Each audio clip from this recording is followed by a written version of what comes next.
যশোরের হামিদপুরে আসাদুজ্জামানের বাড়িতে হামলা, ভাঙচুর ও লুটপাটের ঘটনায় আদালতে চার্জশিট দিয়েছে কোতোয়ালি থানা পুলিশ। অভিযুক্তদের মধ্যে রয়েছেন জেলা আওয়ামী লীগ সভাপতি শহীদুল ইসলাম মিলন, তার ছেলে সামির ইসলাম পিয়াস সহ মোট 13 জন।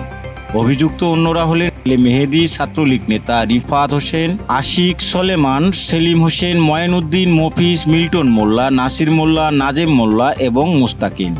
তদন্ত শেষে এসআই জাহিদুল ইসলাম আদালতে এ চার্জশিট জমা দেন। মামলা সূত্রে জানা যায়, গত বছরের 27 জুন দুপুরে শহীদুল ইসলাম মিলন ও তার ছেলে পিয়াসের নেতৃত্বে প্রায় 150 থেকে 200 জন সশস্ত্র সন্ত্রাসী মাইক্রোবাস, প্রাইভেট কার ও মোটরসাইকেল যোগে হামলা চালায়। তারা প্রথমে বাড়ির সবাইকে জিম্মি করে আসাদুজ্জামান ও তার ছেলেদের মারধর করে, মোবাইল ভেঙে ফেলে এবং নারীদেরও নির্যাতন করে। এরপর ঘরে ঢুকে ভাঙচুর চালায় এবং এক্সকেভেটর দিয়ে 8 রুমের ঘর গুড়িয়ে দেয়। লুট করে নিয়ে যায় 10 লাখ টাকা, 30 ভরি স্বর্ণালঙ্কার, 3টি গরু, 6টি ছাগল, রাজহাঁস, মুরগি, হাঁস সহ গৃহপালিত পশু পাখি। ঘটনার সূত্রপাত জমি দখলকে কেন্দ্র করে। জমির মূল মালিক নূর ইসলাম মারা গেলে তার বেয়াই আওয়ামী লীগ সভাপতি শহীদুল ইসলাম মিলন সেটি দখলের চেষ্টা শুরু করেন।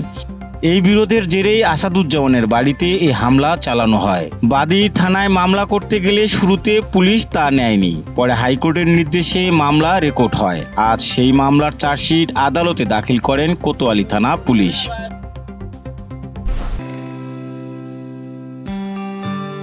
শুনছেন তো, ওয়েবসাইট বানানো এখন আর ঝামেলা নয়। NSIT ওয়েব সলিউশন দিচ্ছে মাত্র একদিনে ওয়েবসাইট ডেলিভারি, সাথে হোস্টিং আর ডোমেইন একদম ফ্রি। সব কিছুই মাত্র 2500 টাকায়। আমাদের ঠিকানা 140 জেল রোড, খোপ, যশোর ও পুলিশ প্লাজা, গাড়িখানা রোড, যশোর।